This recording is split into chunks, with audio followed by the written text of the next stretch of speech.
I remember saying, "It's a beautiful day, not a cloud in the sky," and then we get word that a small plane flew into the World Trade Center.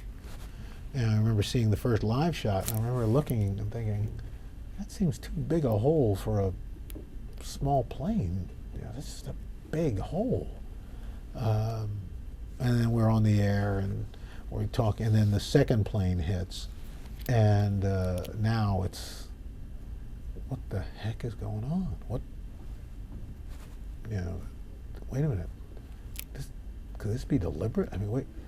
And it just, from there, it just, the sense of dread, and it was one of those days you're never going to forget. And for me personally, it was, I'm one of those people. I was very fortunate that I didn't know anybody who perished. But for me, in a weird sense, it was like this personal day of tragedy, in that it was, my dad had been diagnosed with lung cancer. And he and my mom were living in Queens, and he was supposed to come in for his first chemo session at Sloan Kettering that morning. Obviously didn't make it in, and he went into the hospital October 3rd and died October 30th. And it was this weird feeling because the country was still mourning. But for me, I was like, well, my dad died, and thousands of people's fathers, or husbands, or mothers, or wives, or sisters, literally their friend, cousin, brother or sister died. So it was this weird, working on two levels.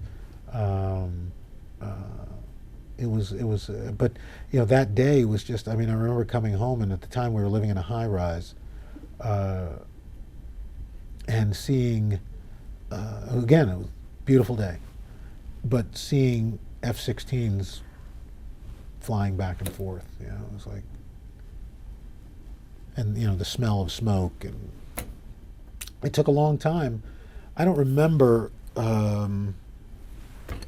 It might have been, I don't know, a month before we went back outside to do, our normal stuff. Maybe 3 weeks. I can't remember exactly now, but it was, it was a hard, trying to figure out, when do you resume normalcy?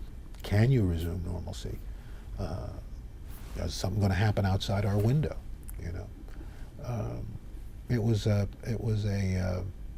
really, and it put us off of our ability to do what we did, because we were, we were this kind of, we do serious news, but we do the fun stuff, the light stuff. Well, nobody felt like doing fun stuff anymore, and it was very difficult. I mean, look, not that it's about us, but it was a, and I think everybody who is in this business was struggling as to what's the balance.